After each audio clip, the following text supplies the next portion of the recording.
research question answered, and then if the research question answered, then we write the report, then present the report, and the decisions making will take place. If there is a no at the step of the data collection, just like here, if we find the answer that no, we are unable to find out the answer of our question, then again we have to repeat or.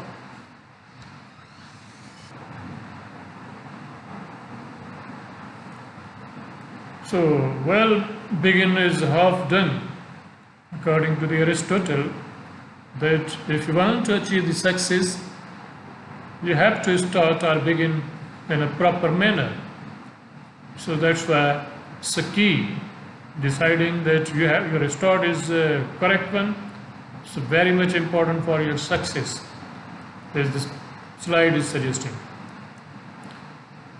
So to choose a research topic, it's very important that you need to, and important and very difficult. It seems very difficult that on what topic I have to research. All the researchers, from the undergraduate students to the PhD students, those who are doing the PhD or even the postdocs, they feel difficulty that which topic to research. So choosing the topic is very important, because if you want to start your proper work, if you want to achieve what you wanted to achieve, then you have to select your topic correctly.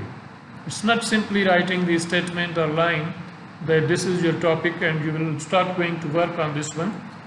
So choosing an interesting research topic is your first challenge, as this cartoon is suggesting that you have to go through the books and various sources, and every time you feel that still you are not very much clear about the topic. So it's very important. So when you start any kind of the research, the first step of your research process is the choosing of your research topic. So must be very careful. So most of the times, choosing your topic may seems like the hardest part of your research. It is very difficult task most of the times people are facing, that what topic to select. And sometimes people are very lucky that their supervisors, they guide them or ask them or help them that what topic to select. But usually we students, they are not lucky to have the topics, to get the topic from their supervisors. So it's a very hardest task. As this picture or the cartoon is suggesting that after reading, after working very hard, after going through the net and various sources, still you are unable to decide that which topic to select, because you are not sure that whether your supervisor will be agree on your topic or not. So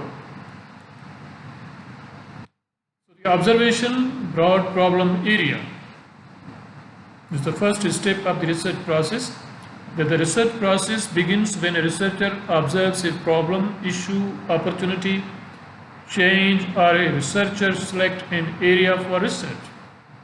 It means the research process is starting or beginning with the when someone is observing that something is occurring which is not according to the expectations or according to the routine.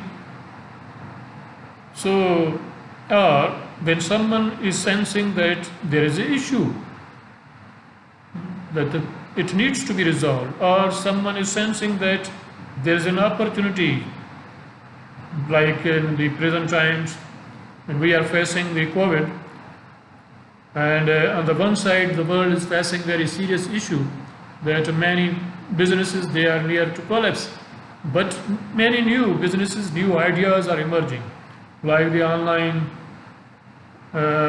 facilities for the classes, buying or shopping, and many others, even in the medicines and So companies need to diversify, and what to produce or what kind of diversification to implement.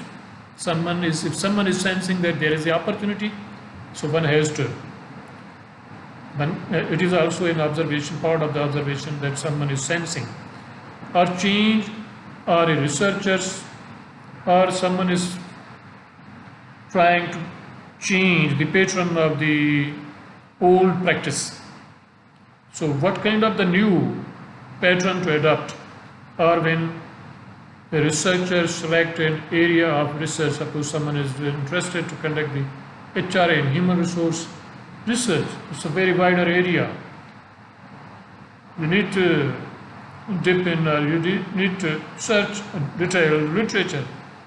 In marketing, if someone is interested to have the marketing, even in marketing, the brand management and many other aspects, someone need to, when someone is selecting the area, it means the still person need to find out the exact topic, but you have some sort of the idea that where you are going to go, or you are interested to go. So the broad problem area refers to the entire situation where one sees the possible need for research and problem solving. Means if someone is sensing that in economics, someone is sensing that economy is facing the issue. So what kind of the issue economy is facing, needs to find out. It's not clear that what to research.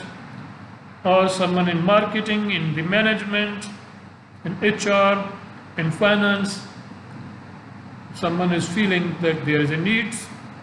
So broad problem area of study or issue may be human resource, finance, crime, social issues, or marketing, etc. The specific issues that need to be researched within the situation may not be identified at this stage or at the initial stage. That what kind of, when you have this